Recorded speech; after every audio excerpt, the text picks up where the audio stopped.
welcome back into the Canadian Fast Break. This is now episode 11, and this is a very important episode as we are going to be reviewing the final game of the 2026 CBL season. A bit of a sad kind of day, everything's wrapping all up, but what a game it was and what a game to go over. So before we kind of dive right into the game, I want to start this thing off by giving a little bit of props here to Geono. I went back in the depths here and I went to find out what exact day it was that you kind of went on your Winnipeg prediction here. I tried to find it. I want to say it was May 21st of this year, and now it's August 15th, so that has been a long time coming, and you were able to sort of predict it there. So I want to kind of be able to give us a hot take win, even if it wasn't me, even if it was you.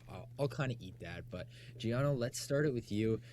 I want to say your Sea Bears, but the Sea Bears took the win here, and kind of how did you feel about this game? Yeah, it was pretty awesome. I know I went back and forth on a few different championship picks. I know going into this one, I was saying like Winnipeg felt like the championship team. I was just more interested in what Brampton was going to do. So I did go. I think I did go like Brampton like unofficially going into it. But I said way back then. I'm like, yeah, they kind of felt like. I think it was a hot take episode we did, and I said they were going to go off and win the championship. Glad to know one of those hot takes is going to turn out to be really good, because there was some bad ones in there, which I'm sure we will definitely not be going over in this one. But yeah, nonetheless, this was really a great cap off moment. I think Winnipeg is probably the best atmosphere in the CBL for a playoff that you probably could ever imagine. Apologies to Vancouver, maybe Edmonton, you throw them in there. It's Winnipeg. Being able to sell 12, nearly 13,000 tickets for a finals thing. Nobody's ever done that before, and obviously, Winnipeg kind of stole the show there. So that was just absolute pandemonium in that building. You could see it. The atmosphere just felt so like it captures what playoff basketball is supposed to look like, and I think they did a really good job of that. I think it also proved we got to get more home playoff games in here, man. We got to get more home playoff games, throughout the rest of the playoffs, because we can't just keep having these 1 or 2 ones, man. I think we need more playoffs. The people need more basketball.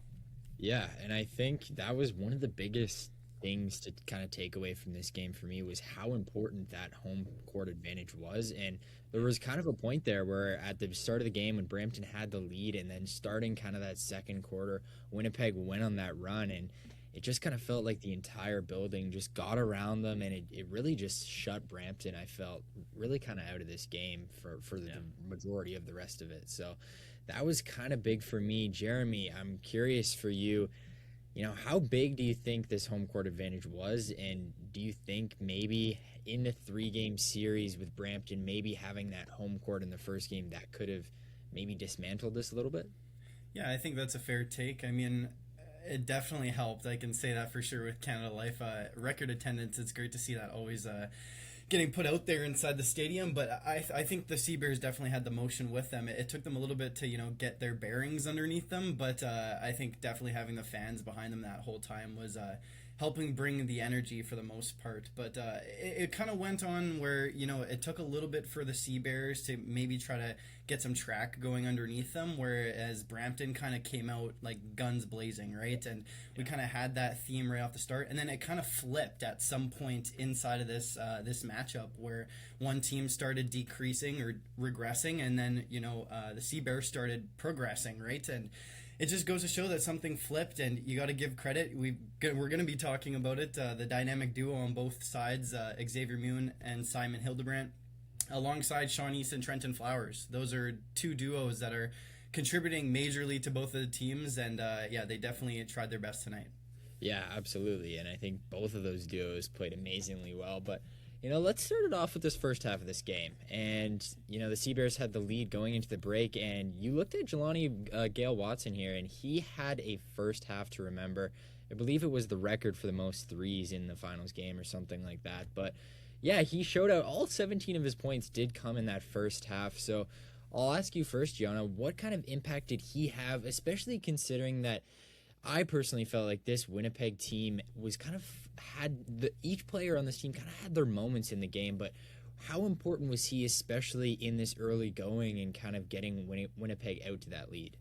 Yeah, well, I mean, I was at the Elks game, so like when I was watching this, it's like a corner in my like laptop screen, and I'm trying my best to follow along, but man, that opening quarter was really Brampton. That like I was starting to think, I'm like, oh boy, I'm like, man, did I really predict something about like that hot start, right? And thinking there's something here with Brampton. That quickly went away, man, and what you could kind of see is it was that second quarter onward, it was just them. I think he did really good to step up. Again, we talked so much going back to even that Mamba game to be like, listen, like they needed somebody to step up. And the guy who has stepped up this playoffs, all playoff long, has been Jelani Watson-Gale. Like I was saying, I think I sent it to the group chat. I'm like, I don't think this guy ever has to buy another beer. You know, as long as he's in Winnipeg, he will be drinking for free. That man really was the undoubtedly the third star until Simon Hildebrand really took over in the second half. And I'm sure we're going to get to him and how he probably could have been MVP. Yeah. And I know you said that, Brady. Like this guy was just outstanding everywhere and everything they needed from him. He delivered. And those are the guys that you love, is the guys that deliver in the brightest moments. But yeah, Jelani Watson-Gale.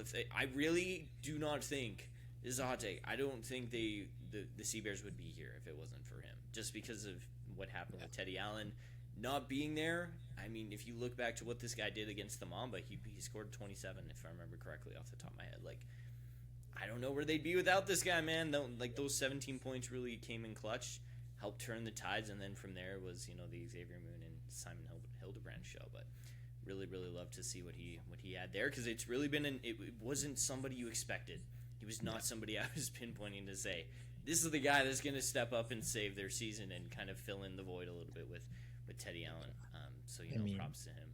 Yeah, like that's one of the biggest conversations too that I'm sure we'll have here, is that even without Teddy Allen, all these guys that they have kind of been, losing again at the start of these playoffs, they managed to get all the way to the finals and not only get there but win this game, and it just felt like a committee approach. Like, as much as you look and you see Xavier Moon with his 29 points and Hildebrand there, everybody stepped up, and there's not honestly a player on that Sea Bears team that I think had a bad game. I think they all played really well, and I think that was one of the biggest things and one of the biggest reasons that they were able to win this game. I think there was a big difference between them and Brampton in that sense, where on the Brampton end, I really felt like this was simply just Trenton Flowers and Sean East, and that there wasn't a ton else that I was really loving from any of those other guys. But, I'll kind of send that to you, Jeremy, and before we, harp more on the Sea Bears here, let's talk a little bit about Brampton and what they kind of did in that first half. Do you think maybe they lost their footing going into the half? Like, there was a point where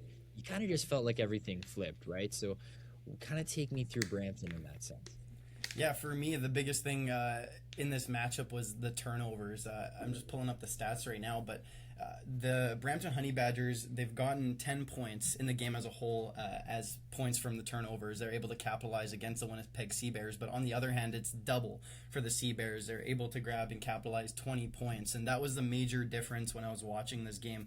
A lot of times Brampton still had, those quick exchanges. They're able to bring it back up court, but it followed up with, a missed opportunity, or the Sea Bears, squaring up to them and blocking them out. So I definitely think, though, pinpointing it to an exact problem, it would be that. But then you also look at, Sean East trying his best to follow up against the Sea Bears, trying to keep his team in the game. And Trenton Flowers, I think he had a little bit of a quieter night than usual, and I don't mind that. Sometimes that's what happens, right?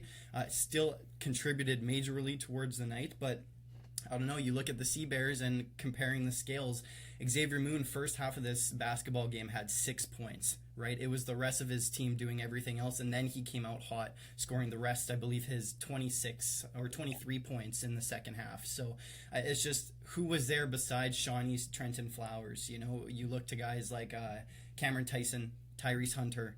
Those are the individuals who, put up those extra points for you to get ahead, try to find some cushioning in your lead, and unfortunately just didn't work out.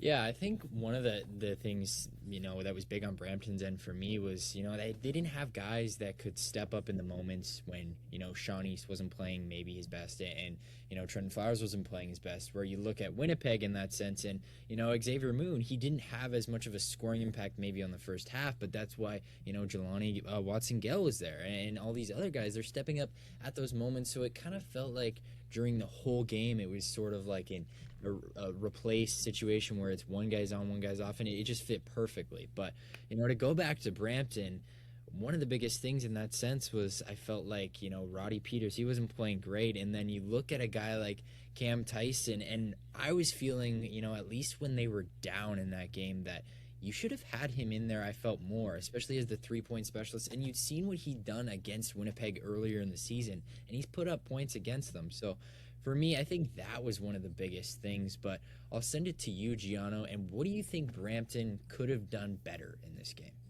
I really think it came down to their depth. Like, it really felt like outside of you mentioned it, like outside of Easton Flowers, there was nothing going. And when you don't have guys that you can look over to and be like, hey, if I'm open, I think a lot about when it was later in the game, I think it was in the fourth, and Sean East II got doubled, and it looked like, he was open, but he decides not to take the shot because they're down. They're trying to, not miss these good shots, and he gets doubled, but there's nobody around him. He can't find the open man to get the pass to, and that's good defense. But at the same time, if you're feeling comfortable enough to run a trap, right, and leave a shooter open, that's basically saying somebody here's not going to make the shot, right? And I really think, big picture, they realize we're going to make them score elsewhere, and sometimes it just didn't happen. The shot clock expires. And that really felt like it was the time when Brampton was maybe starting to mount a comeback in the late fourth, to be like, okay, is this the beginning of something? It didn't turn out that way, but what I kept recognizing was there was a lot of opportunities for shots that just didn't fall. I don't know if you guys really picked up on this. It felt like this was the case throughout the entire playoffs. There was times in the late fourth quarter where you looked over and you're like, wow, these are some tough shots, guys. I'm like, these should be knocking down. Like, these should not be rebounds, but I felt like that was just something where I looked at it and I'm like, you need a guy there. And again, I think the big picture, this team was supposed to have Jameer Nelson Jr. It didn't, right? And obviously, I think if you're Brampton, you think, what if? But at the end of the day, right, you can only play with the players you have. Winnipeg knows that exactly there. They could have had Teddy Allen for this one, right. Man, would that have been in a completely different situation? Might have been a 40, 50-point blowout potentially. I would be willing to bet, given the circumstances. So I think really for me it was that moment where I realized I'm like, this team's not deep enough. You can have the 2 stars, but if your 3, 4, 5 guys don't really produce that much, you can't compete. You see what Winnipeg was able to do, and it's a team approach. And I think Winnipeg again proved why they were the deepest team in the CEBL. I said that earlier this season, and I think that was really the moment where I saw it all come together. And I'm like, they got a lot of shooters, they got a lot of people who can put it in the bucket, and even if you want to force it off Xavier Moon, somebody else is going to hurt you, and they proved that all the way through. Yeah, I think you're kind of hitting it right there. Like, Brampton played 10 guys in this game at separate times, where Winnipeg only played 6, and 7. But Mason Krause, he only played 6 minutes. Like, you look at that team, and they knew what they had, and they knew the guys that were going to be in this. Brampton was kind of looking for that combination, throughout this whole game. It was never maybe quite there. They were looking for the supporting cast outside of Flowers and East, and that wasn't necessarily there. So for Brampton, I think this was tough, especially considering Winnipeg was catching on to, Sean East and Flowers, and they were making defensive adjustments, and it had to be somebody else to step up, and they just didn't quite have that. So, looking then again at Winnipeg now, and you had those guys to step up, and that was the difference. Like, ultimately, that's what it boils down to, in my opinion. So let's kind of talk about that supporting cast. Let's start with Trey McGowan's. I think he played really well in this game, but for me, I think, truly he has been stepping up in all of these games. And, you look at Isaiah Osborne as well, and then Hildebrand. So, Jeremy, honestly, I'm going to send it to you here and kind of say, which supporting cast guy do you really think stepped up the most in this game? I have to say it's the hometown hero, Simon Hildebrand. I mean, it's so perfect. It's so fitting to have him inside of this role, especially in this matchup specifically. But there was one specific sequence that I saw during the game I happened to catch, and I instantly noted of it. But Hildebrand got dunked on, and I can't remember who. It just, someone went right over his head. But instead of being discouraged or just not being happy with the way things are working out, he grabbed the ball, sent it down the court, and he adjusted, he answered back, and he hit a 3. And I just thought that if that was like that was the perfect example of what this game was. Like, Winnipeg had its supporting cast, and because of their supporting cast, they were able to find workarounds, find those adjustments to, answer back. And that's been the theme that I was evidently watching the whole game, was Winnipeg found an answer back no matter what. It doesn't matter if they got scored on like beyond the arc. If they could go and drive into the paint and grab at least 2 points, then hey, at least they cut the deficit, right? So I think that kind of play style is what really put them on the advantage. Yeah, absolutely. Hildebrandt, was the guy. And he's somebody that I mentioned even before the season started, when me and Geono were doing like the preseason before the teams were finalized. He was a guy that I was noting, and I watched him a little bit when he was at High Point, when I was watching the NCAA tournament, and he was a guy who really stood out to me. And it was very interesting that he was on this team, and I think his impact wasn't necessarily there at these first few games and in the season, but he really came into his own at the end of this, and it was exactly what they needed. So Geono, what do you think was the difference with Hildebrandt maybe from the start of the season to now? Do you think he was just really good at finding whatever role they needed him to be? Yeah, I think it's definitely along those lines. Like, you think about somebody of his size too, being able to space the floor, like those are really valuable assets. And to be honest with you, I would not be shocked if he probably gets called to the G League, or if he's a summer league guy next year. If he decides to come back to the CBL.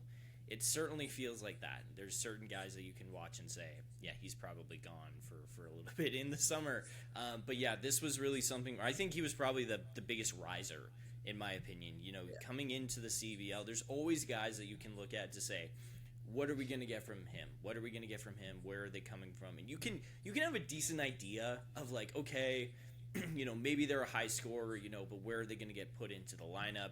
I think for me, Hildebrandt came through where, to be honest with you, I think he kind of came in as maybe somebody I wasn't expecting to get to this level of dropping 24 points in the championship final. But, he kept getting better consistently, and at the end of the day, really, you could call him Winnipeg's second star. I don't think you really need anything to say that, outside of, Xavier Moon in this one. I think, to be honest with you, if he comes back again, man, you got to be really excited about this project. He's going to go overseas. He's probably going to get a lot better, and you're going to be able to throw him back potentially, with Teddy and Xavier Moon if they want to run it back and maybe win it from the both of them. That would be absolutely amazing. I also want to give a big shout out to Xavier Moon. Like I said, we gave him.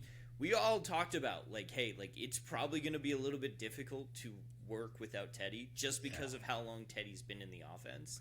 And for Moon to step up and be that guy so quickly when he hadn't been asked to really do that before, that was something that I think really got, maybe swept under the rug a little bit. We talked about it going into the Mamba matchup, but he came out and he proved he was the leader, right? He proved he can be that guy. I don't think there was any doubt. I think there was just a lot of questions to be like, okay, it's like question marks. It's not certain. We've never seen this situation before with Xavier Moon and the Winnipeg Sea Bears. So he really did a great job here. And I think, obviously you can't do it alone. He had to win it with the team. But if there was a guy that you looked to and you could see where they were really balancing their energy off of, felt like Xavier Moon. And I think when he hit the 95th point and he turned back, I think he said, we're winning this. I didn't want to, exactly go off of his reading his words, whatever, but it seemed like he was pretty hyped up, and I think people look to that. He's won the championship twice, now a third time, and I think he really showed he knew what he needed to do for his team in that moment. So again, really props to those two, but Moon as well, because he was in a difficult situation coming into this one. Yeah, I think we definitely have to talk about him, right? The MVP of this game, crowned by the CEBL. So, he had a great game, and we were expecting that, right? That's why we're kind of talking about the other guys, because, you didn't know what to expect from them. But you expect this from Xavier Moon, and that's the best part of Xavier Moon, right? He's going to go out there and give you this, on a consistent basis and in these big moments. So, props to him and props to everything there. But, Jeremy, I want to get your take, right? With Teddy Allen out and all of this, how vital do you think Xavier Moon was? And do you really honestly think that, even with Teddy back, do you think this would have been the same result of a championship with Teddy and Xavier?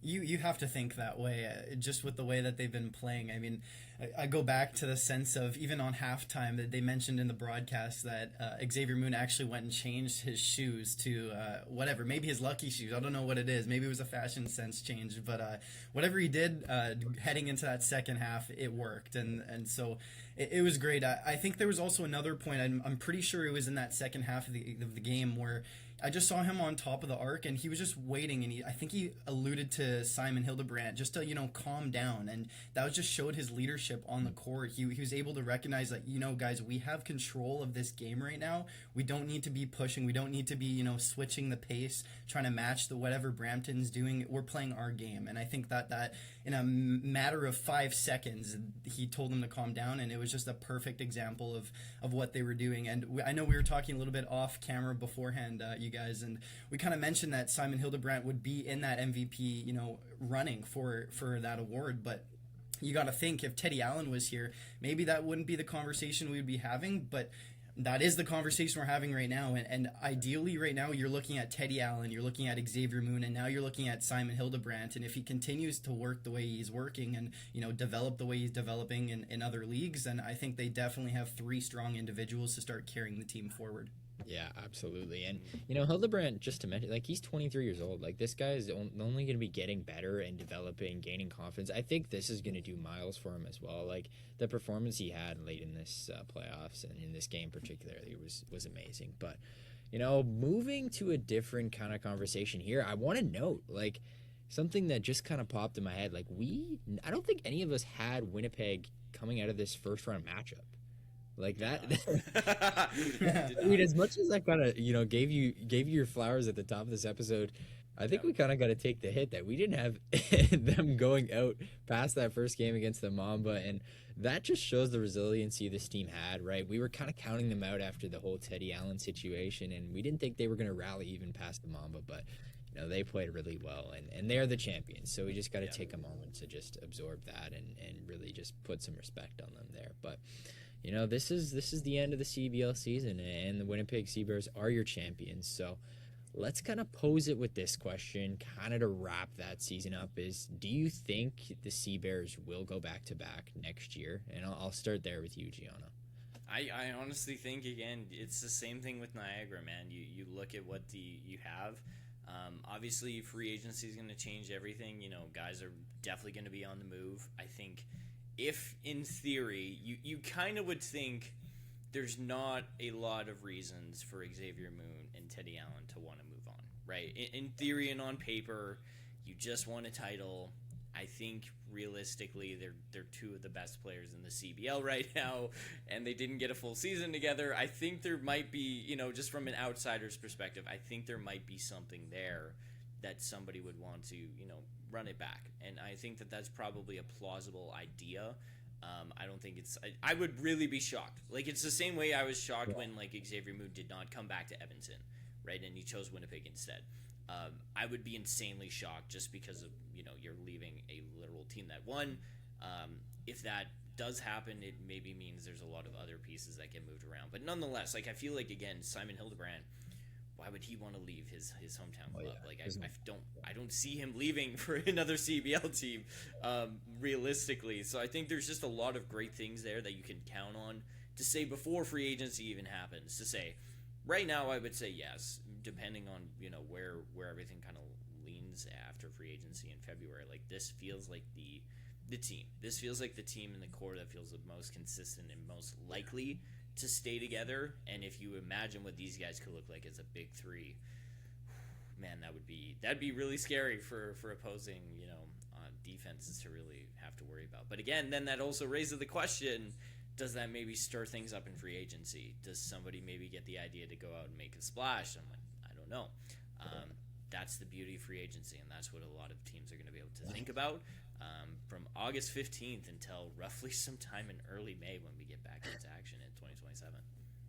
Yeah, they're going to have lots of time to ponder it. But, I mean, if I'm not mistaken, I remember Moon saying in that kind of the trophy presentation, something along the lines of him saying he was going to run it back or something he said to the crowd. But, Yeah, it would be really amazing, especially like we didn't even truly, I feel, get the full effect of Allen and Moon kind of doing their thing. We got like what 2-3 games of it maybe, but yeah, it still feels like this team could unlock some crazy potential that we still haven't seen. But this is a I deep agree. team, and you just kind of have to respect that they have guys that can step right into these roles. But yeah, it's hard to say really, especially considering like anything can happen with these teams, and it's kind of like full. Sometimes you'll see full team, clear outs, right? And it'll come back with a completely different look next year. But, Jeremy, I'll kind of pose it to you. Do you see, maybe even aside from the Sea Bears, do you see any of these teams, like who would be your early favorite kind of going into next year? I think it has to be the Sea Bears. I think you guys put it perfectly. There's so much more to unlock still, and a lot of the fans are kind of left itching because Xavier Moon didn't play the regular season, and Teddy Allen got robbed of his postseason, and you want to see these people play together, and I think they're itching just as much as the fans are to see that. And again, like you said, they can unlock something that who knows we haven't seen yet and go to the next level. You can't rule out, Scarborough after one incredible season, but at the same time, what Winnipeg does have now in comparison to all the other teams is something to build off of. And I think that's what's really special about winning this championship and seeing where you can further head yourself. Absolutely. I think you put it perfectly. And I mean, now we can kind of, before we wrap this episode up, let's kind of transition. The season is now over. We're going to get a look at the awards here, give ourselves a little predictions. I know we kind of went a little bit to it on the national rundown, but we're going to kind of get our awards predictions because, next week is going to be coming out with the first team, second team, Canadian teams. Everything's going to be dropping, Coach of the Year, and then the final awards, of course, between the finalists. So let's kind of go through them and kind of get your thoughts aside from what we've already talked about. But we'll start with the MVP because me and Geono went through that already. But Jeremy, we got to get your thoughts here. Miles Powell, Teddy Allen. It's an interesting debate. Where does your head lie? Yeah, it's tough. It's hard to look away from Scarborough Shooting Stars and, kind of riddle out, I guess, the fact of what they've done as a whole and as a unit. And a big part of that since day one has been Miles Powell. And we've mentioned him in the first couple of weeks of this podcast. But you also look at Teddy Allen, and he's shattering records, left and right. And unfortunately, he wasn't there for the playoff contention of his club. So you kind of rule that into effect as well, too. Miles was there for the club. So it's a little bit of a tug and pull, a game of tug and war, right, on who's gonna one up one or the other. But I think it's so hard for me to say. I don't even think I've actually come to a decision internally myself. But if I'd pick one, I think you just kind of have to give it to Teddy Allen. Ideally, you see Ahmad being the face of the league these last couple of years, and I think Teddy Allen's heading to that direction as well, too, regardless of what happened this season. I'm sure if he was in the playoffs, it's a unanimous decision that, he would have that contributing factor on the team. He's not going to be, sitting off of the bench and putting up 6 points every playoff night. We would hope not, but, the way that his track record runs, that's kind of the way that we would all assume he would run as well. So I think that it's fair to say Teddy Allen. Yeah. Okay. Well, yeah, you're in agreement with the both of me and Gianna there. We did say Teddy Allen earlier this week, so we'll have to see how it plays out. But we did both agree. Like, I think either way, it's a deserving candidate. Like, truly, you can't go wrong with Miles Powell. You can't go wrong with Teddy Allen. Like, they both had amazing seasons and were, the word valuable to their teams in their own regards. So that's the most valuable player. Let's kind of talk about the Canadian Player of the Year. This is an interesting one, right? The CBL, it really rides on these Canadian players. So they're going to give the recognition to this year, Frank Mitchell, and of course, Tyree Samuel, who has, won this award previously. So, yeah, Frank and Tyrese. Gianno, do you want to start this one off? Yeah, I thought a lot about this, and to be honest with you, I think for Canadian Player of the Year, I want to go with Tyree Samuel, and you really could go either way here. But one thing I do think is just maybe a little critique. It's just that Frank Mitchell does come off the bench, and something in me just feels a little bit off giving it to the guy that's up for Sixth Man of the Year. It's not a bad thing to have a Canadian also be in Sixth Man of the Year and potentially come away with some hardware there, but it just. Tyree Samuel was like kind of the the guy, right? When you go back to what he was envisioning, what Kyle Julius was envisioning with at the start of the season, it was going to be around Tyrese Samuel. I think he finished with 9th. Like they were so close. I think Frank Mitchell maybe had a little bit more rebounding, but I think for me, I'm like, it's the bench thing that just maybe throws me through a little bit of a loop to say, if you're the Canadian Player of the Year, right? Again, we're not talking about most valuable player, all that stuff, and what we went into that on the national rundown, Jeremy, about what I think is important between distinguishing the most valuable player of the year versus the best player of the year. And being the player of the year, in my opinion, I think we're talking about the better player. And for me, I just think this is Tyrese Samuel being able to say, he did edge out Frank Mitchell a little bit in points, but he also played. He was a starter. And I think for me, that's a little bit more important when you're thinking about it, because it just feels a little bit odd saying, it's a guy that's coming off the bench. Again, I would be happy with either. I don't think either of them are really. You can go flip back and forth, and I'd agree with you. But something just tells me, I feel like it's Tyrese Samuel because he's a starter. Yeah, I'm honestly, I'm in agreement with you there. And, Frank Mitchell, terrific season. Personally, I'm giving Frank Mitchell 6th man of the year. Like, I think he rightfully deserves that one. Again, his impact coming off the bench, getting that rebounding record and whatnot. Like, he was the man, and he truly, it felt like, was maybe even just the secondary piece for Scarborough. Like, it wasn't even like a 6-man thing. Like, I thought his impact was there, and I thought maybe he was even the reason that they lost that first playoff game, his absence. But yeah, I think he had a terrific season. But for Tyrese Samuel, obviously, like he just feels like one of those consistent pieces for Vancouver. Although he missed some games, like it just felt like he was kind of just there all season long doing his thing. And it's exactly what they needed with some of the chaos they had throughout the season. So, I think he really embodies, a Vancouver Bandit and a Canadian Player of the Year. So personally, that's my opinion. But Jeremy, what are your thoughts? Yeah, I'm in unison with you guys as well, too. I was going to say Samuel. He, I think just from the beginning of the season, I was able to watch the Bandits, in Kelowna. And it was just a really good, in retrospect, able to see at the time. Jalen House wasn't able to perform, and later on in the couple of weeks, eventually leaving the club. And I think that this was Samuel's opportunity to, maybe build the team around him, but also just like have him center stage and have them see what works with him as a star. And I think he got an excellent opportunity in growing in that role with the Bandits throughout the season, and in turn, that's why they ended up where they ended up. But yeah, no, just one of those players that, again, like you mentioned, Geono, he is a starter. He is impactful with every single play. And if it's not him, he's finding other people to, pass the ball to and put up points. So definitely a staple on the court there, and I think the most deserving in my eyes. Absolutely. Yeah. I'm glad we're in agreement there. And then 6th man of the year, I kind of gave my take there. But, Geono, do you think maybe Davis Stanley of your Stingers there could deserve this award more than Frank Mitchell? Or are you where are you on that? Yeah, it's a little bit of a weird one. Like, I'd say honestly, I would put them right like near each other.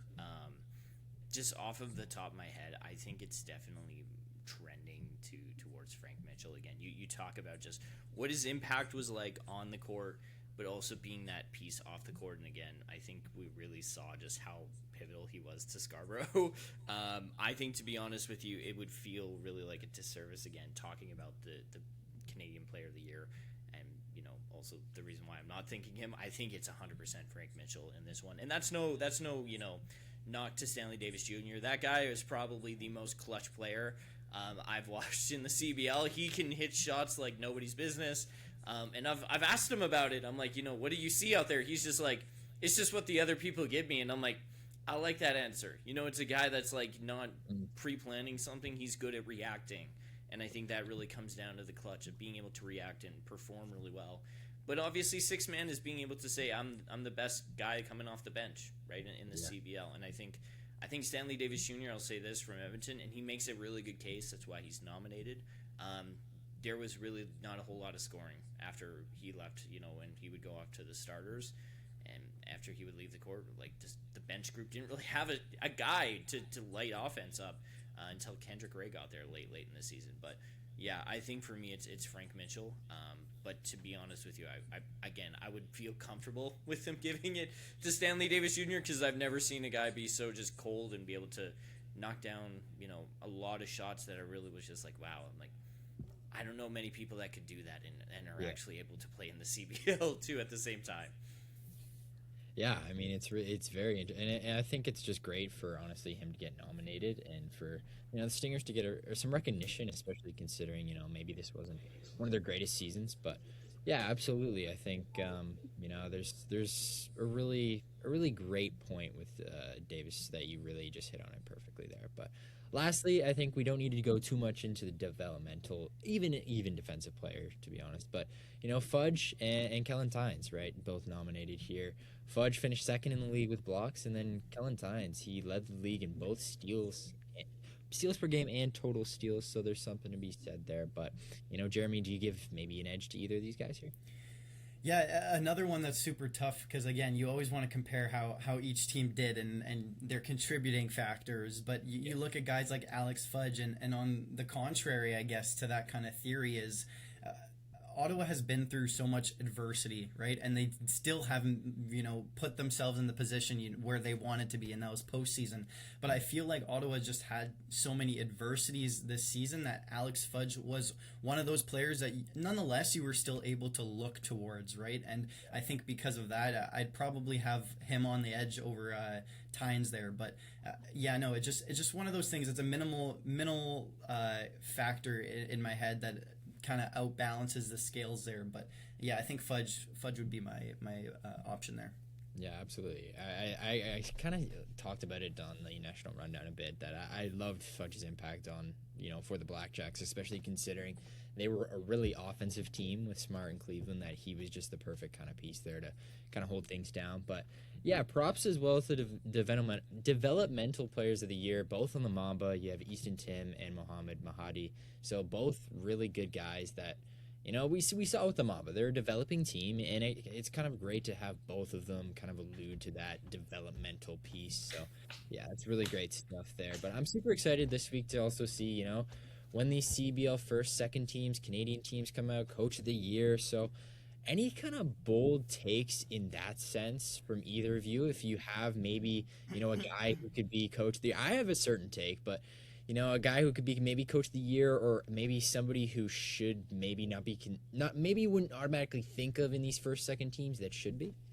I'll start with you. Start. Oh, yeah, go ahead, Jeremy. Yeah, I was going to say unbiased as possible. I love to say Kyle Julius, and I don't know if this is the other case with other GMs and coaches, if they manage dual at the same time, but it's kind of just a story revolving around the club. He has other commitments in China, and he decides to go and pursue other things, and then he surprises everybody, and maybe even just the media, maybe the players knew who, for all we know, right? But he comes back and for the postseason, and he's there with his team, and I think that dedication, that commitment as a coach, as a leader, as someone that people on the roster look towards, I think that was a class act by Julius, and of course so many other nominees that are right there with him, but that was definitely a standout moment when I think about any of the coaches and the way that they direct their teams. So I think Julius would definitely be up there in those lists. Yeah, I mean, I'll kind of take it here to kind of go along those lines.